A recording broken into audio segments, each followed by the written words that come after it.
Halo teman-teman semuanya, apa kabar kalian di sana?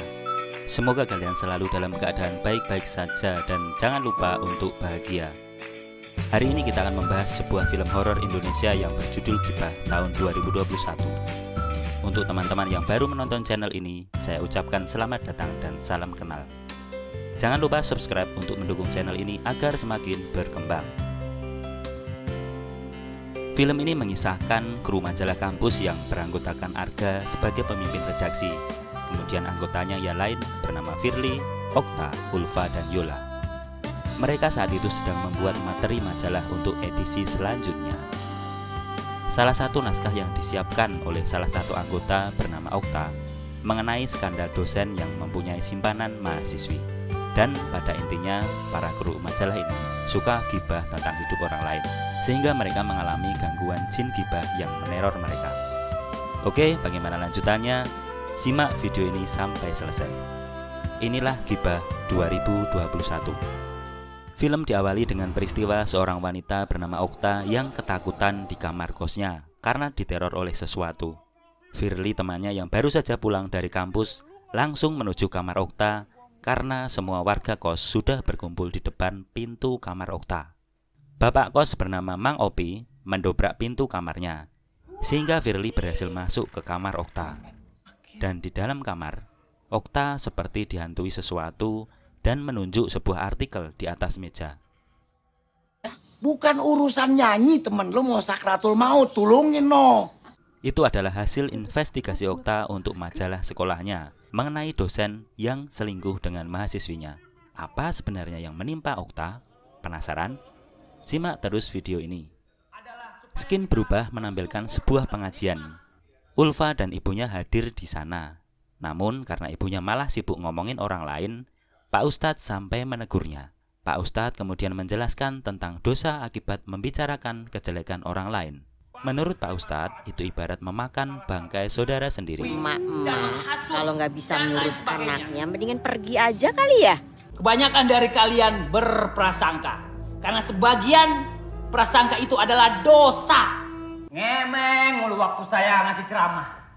Pada suatu hari, Yola, salah satu anggota majalah kampus yang seharusnya meliput berita, menelpon Firly untuk menggantikannya karena sakit. Firly yang sebenarnya akan mengantar ayahnya cek kesehatan bulanan ke rumah sakit, buat ngeliput penyerahan kurban yang dari majalah kita. harus membatalkan rencananya demi tugas majalah kampus. Namun ketika bertugas, Firly menemukan foto Yola di Instagram sedang check-in di hotel, padahal tadi ngakunya sakit. Saat itulah Firly mulai negatif thinking terhadap Yola dan menuduh Yola sudah membohongi Firly. Gue ngebatalin nganterin bokap gue ke rumah sakit dan dia malah enak-enak ngecekin hotel. Bentar. Pada acara liputan itu, Firly menemani Arga yang menyaksikan pemotongan hewan kurban. Entah ini disengaja atau tidak, muka Firly kecipratan darah dari hewan kurban yang sedang dipotong. Mohon maaf teman-teman, videonya saya sensor. Firly panik dan segera mencuci mukanya di toilet terdekat. Ketika bercermin, dia merasa mukanya melepuh dan kulitnya rontok.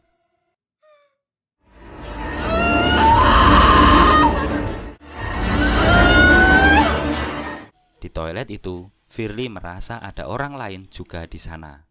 Dia penasaran, maka dibukanya pintu kamar toilet satu-satu, namun dia tidak menemukan seorang pun di sana.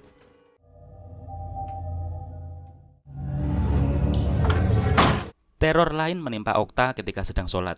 Penampakan tangan seseorang menyentuhnya membuat dia kaget. Ketika dia melempar sajadahnya, muncullah penampakan yang kemudian merasuk ke dalam tubuhnya. Assalamualaikum warahmatullahi.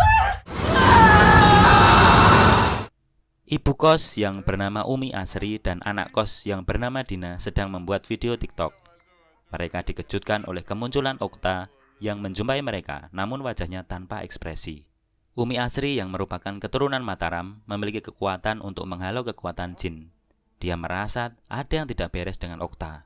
Ketika Okta ingin mencekik leher Umi Asri mengeluarkan ilmunya sehingga Okta terpental dan pingsan. Okta kemudian dibawa ke kamarnya. Badan Okta saat itu bau bangkai. Di dalam kamarnya, Umi Asri berusaha mengusir jin di tubuh Okta. Okta kemudian mengeluarkan lidahnya dan menjilati baju Umi Asri. Mereka berusaha adu kekuatan. Kamar Okta menjadi hancur berantakan. Sementara Umi Asri tidak apa-apa.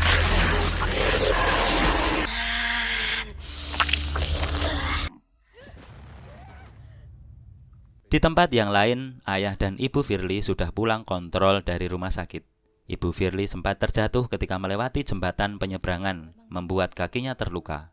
Firly merasa bersalah karena dia tidak bisa mengantar ayah dan ibunya ke rumah sakit dan malah menyalahkan Yola yang menyuruhnya menggantikan tugasnya.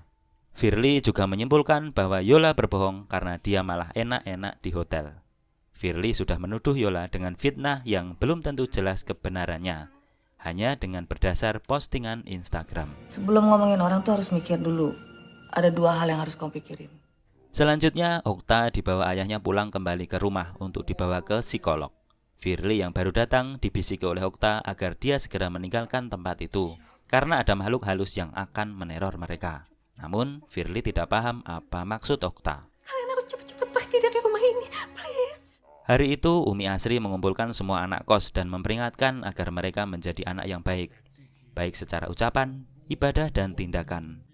Anak-anak kos gak paham maksud Umi Asri ini apa, karena mereka belum menyadari apa yang akan menimpa mereka, karena suka gibahin orang lain. Jadi anak yang lebih baik-baik lagi. Di kampusnya, Firly menemui Yola. Di sana Firly langsung ngomong gak suka ke Yola karena Yola manfaatin dia. Firly menuduh Yola tidak sakit, tapi malah check-in di hotel. Omongan Firly itu didengar oleh mahasiswa yang lain, sehingga Yola sakit hati dan menangis. Gila ya, di hari Idul Adha lu bukannya ibadah tapi malah check-in. Hari itu ketika mengikuti kuliah, Firly mendengar ada suara aneh yang memanggilnya. Ketika Firly mencari asal-usul suara itu, dia tidak menemukan siapa-siapa. Kuliah saat itu sedang membahas tentang dosa akibat membicarakan keburukan hidup orang lain. Sumpah, masa lu berdua gak denger sih? Ketika kuliah selesai, Ulfa dan Dina menanyakan Firly kemana. Firly bingung karena dari tadi dia kan kuliah bersama Ulfa dan Dina. Firly yang merasa HP-nya ketinggalan ingin kembali ke kelas mencari HP-nya. Namun pemandangan lain dia lihat. Kelasnya sudah berubah menjadi gudang yang memperlihatkan bangku-bangku yang tidak tertata. Dan ketika menoleh kembali ke arah Ulfa dan Dina, mereka berdua sudah menghilang serta semua mahasiswa tidak ada lagi, alias Firly sendirian saja di kampus. Firly kemudian masuk ke kelas dan menemukan HP-nya. Ketika diraihnya HP-nya, muncul foto nenek-nenek dan Ulfa menelepon mencari Firly untuk diajak rapat redaksi majalah kampus. Permusuhan antara Firly dan Yola berlanjut dengan sindiran Yola di Twitter tentang wanita yang menganggapnya bejat, namun ada orang lain yang lebih bejat.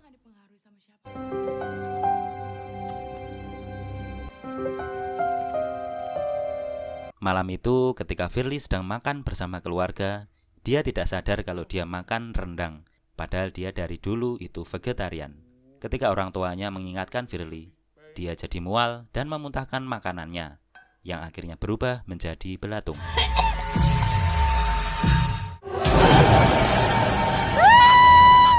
Hari itu Firly menemani Arga yang melakukan investigasi daging impor di pasar daging. Mereka lalu menyusuri lorong pasar yang banyak hewan. Mereka lalu melihat-lihat beragam hewan yang dijual di sana. Peristiwa aneh pun terjadi. Firly berhalusinasi memakan daging mentah. Di kampus, beredar desas-desus tentang berita gadis kampus yang menjadi simpanan dosen. Berita itu bermula dari majalah kampus yang dibajak oleh Yola. Yola mencantumkan inisial nama Firly, sehingga semua mahasiswa kampus saling membicarakan Firly yang murahan. Kelihatannya aja anak baik-baik. Yola senang sekali rencananya berhasil. Ketika dia sedang ngobrol-ngobrol bersama teman-temannya, mereka bilang kalau badan Yola sudah bau bangkai. Tetapi Yola tidak merasa. Tuh, kalian nyium bau gak sih? Apa gue doang yang nyium bau dari tadi? Saat itu, Arga menemui Yola dan meminta pertanggungjawaban Yola mengenai majalah kampus yang sudah dibaca isi beritanya oleh Yola. Arga yang memesan sosis mengajak Yola makan bersama. Ternyata, Yola menjadi berhalusinasi. Ketika Yola memotong sosisnya, dia berhalusinasi memotong jari tengahnya, sehingga mengakibatkan dia harus dibawa ke rumah sakit. Namun, di tengah jalan, Yola malah kesurupan dan melarikan diri. Di lain kesempatan, Firly mengajak Okta untuk bertemu untuk meminta penjelasan mengenai apa yang terjadi. Okta mengatakan bahwa mereka sudah membuat kesalahan. Semua berawal dari artikel yang ditulisnya tentang dosen yang punya selingkuhan mahasiswi. Dia siapa, Tak? Tak. Umi Asri lalu mengumpulkan anak kos untuk memberitahu mereka bahwa mereka diganggu jin akibat suka gibah. Ifrit adalah nama jin yang mengganggu mereka. Tapi aku nggak ngerasa kalau aku udah berbuat dosa apapun. Itu salah satu bahayanya gibah. Pada suatu waktu, Firly tiba-tiba berada di lorong pasar hewan yang pernah dia datangi. Di sana dia melihat Okta yang berubah menjadi makhluk berlidah panjang dan mukanya rusak. Juga berhalusinasi, ibunya dikurung dalam sebuah kandang anjing. Firly berusaha mengeluarkan ibunya, namun ibunya berubah menjadi nenek-nenek yang mencekik Firly. Namun ternyata dia hanya bermimpi. Di saat itu ia ketiduran di sekretariat majalah kampus. Di rumahnya, Mang Opi bermimpi Okta yang datang ke rumahnya dan berubah menjadi jin. Okta lalu mencekik leher Mang Opi. Mang Opi langsung membangunkan Umi Asri untuk mencari Firly, karena dia merasa Firly sedang dalam bahaya. Yola yang saat itu sedang kesurupan mendatangi kampus dan mencari Firly. Firly akhirnya lari untuk sembunyi, namun berhasil ditemukan Yola. Salah seorang temannya memukul Yola sehingga dia pingsan. Semua orang datang dan membawa Yola yang pingsan ke dalam sekretariat majalah kampus.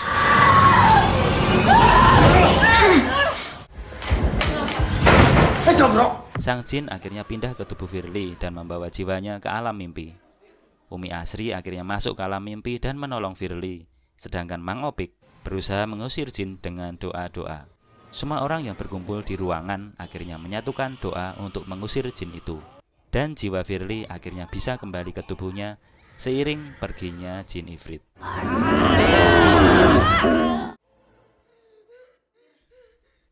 Setelah kejadian itu, hubungan persahabatan Yola dan Firly kembali menghangat. Yola menjelaskan kalau ketika dia sakit, dia memang upload foto, tapi itu foto sudah lama. Firly pun meminta maaf karena dia yang salah sudah menuduh yang tidak benar. Gue yang salah. Film ini diakhiri dengan suatu pelajaran bermakna bahwa ketika kita mulai membicarakan keburukan orang lain, artinya kita sudah mulai berbuat dosa. Jadi, lebih baik kita membicarakan kebaikan orang lain daripada keburukannya dan selalu positive thinking. Sekian alur cerita film Gibah 2021. Salam untuk kalian semuanya.